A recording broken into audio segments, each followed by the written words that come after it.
A'udzubillahiminasyaitonirrajim. Bismillahirrahmanirrahim. Assalamualaikum warahmatullahi wabarakatuh. Bapak Ibu yang dirahmati Allah Subhanahu wa taala.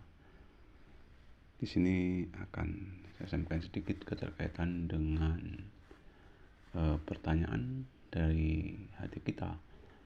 Sudahkah tindakan kita ini sesuai dengan apa yang ada dalam pikiran, perkataan, serta perbuatan?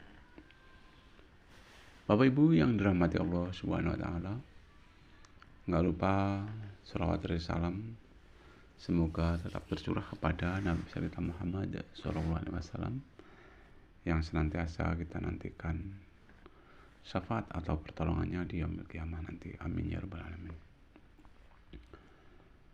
Bapak Ibu hadirin yang dirahmati Allah Subhanahu wa taala, perjalanan kehidupan manusia memang penuh dengan cobaan dan rintangan.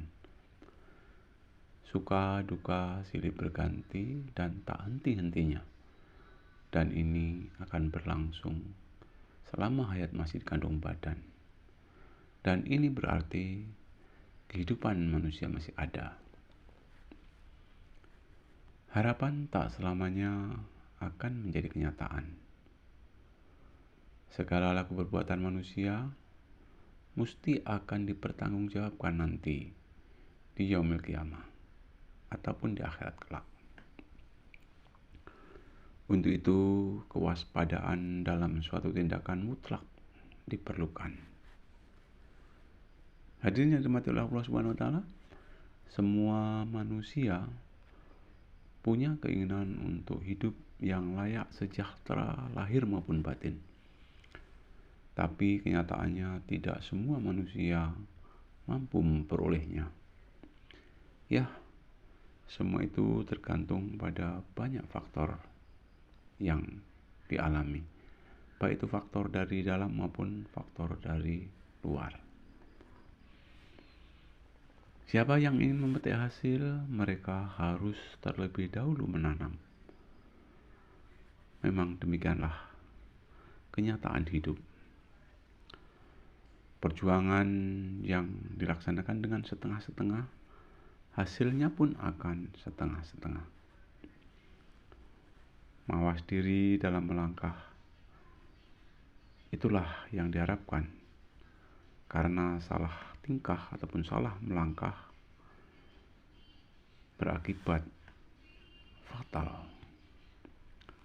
Untuk itu, ketelitian memegang peranan penting dalam menentukan langkah kita. Hadirin yang dirahmati oleh Allah Subhanahu wa taala, bagaimana seharusnya langkah kita ini?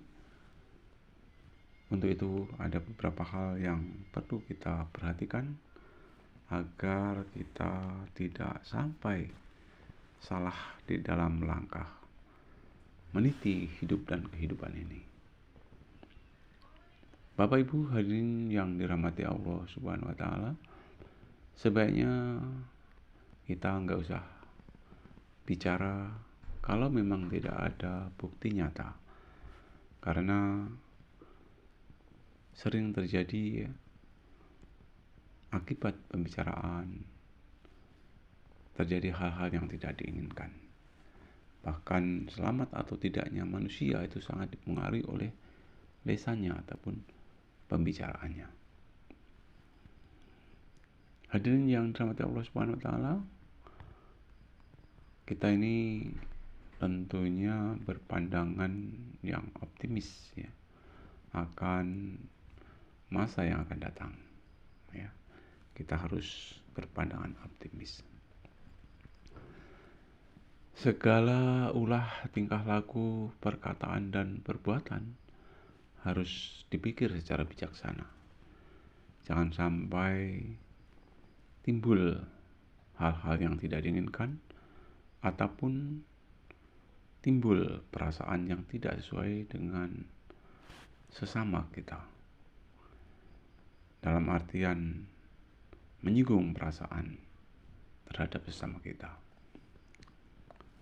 Hadirin yang dirahmati Allah Subhanahu wa taala, kita tidak boleh terlalu berorientasi ke atas dan terlalu memandang ke bawah. Ada kalanya ya kita melihat kondisi yang ada di atas dan juga melihat kondisi yang ada di bawah. Karena itu adalah untuk perbandingan kita, ya. Jangan terlalu istilahnya itu memandang ke atas terus, dan jangan juga terlalu memandang ke bawah terus. Kita berada di tengah-tengah, ya. Ada kalanya kita berpandangan ke atas, ya. Ada kalanya juga kita berpandangan ke bawah. Banyak-banyaklah kita harus introspeksi diri, ya. Introspeksi diri itu sangat-sangat perlu, ya. Dan sebaiknya kita nggak bolehlah kita mengevaluasi ataupun introspeksi orang lain. Ekstropasi orang lain nggak perlu, ya. Lebih baik kita banyak-banyak evaluasi diri, ya. Insya Allah dengan banyak-banyak evaluasi diri kita akan selangkah lebih maju.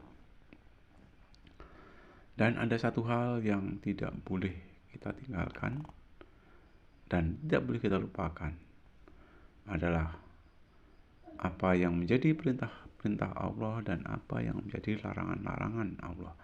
Begitu juga apa yang menjadi perintah-perintah Rasul dan apa yang menjadi larangan-larangan Rasul. Tentunya harus kita pahami. Marilah kita camkan akan perintah Allah dan perintah Rasul, dan kita camkan akan larangan Allah dan larangan Rasul. Dengan kata lain, ya, jadilah orang yang bertakwa, dalam artian menjalankan semua perintah-perintah Allah dan menjauhi semua larangan-larangan Allah, tentunya dengan rasa ikhlas, ya. Rasa ikhlas, sehingga dengan keikhlasan tersebut insya Allah, ya, nanti kita akan tergolong inna akramakum indallahi atqakum. Orang yang paling mulia di hadapan Allah adalah orang yang paling takwa di antara kita. Mungkin itu sekedar permenungan buat kita, mudah-mudahan bermanfaat. Lebih kurang saya minta maaf. Saya akhiri. Assalamualaikum warahmatullahi wabarakatuh.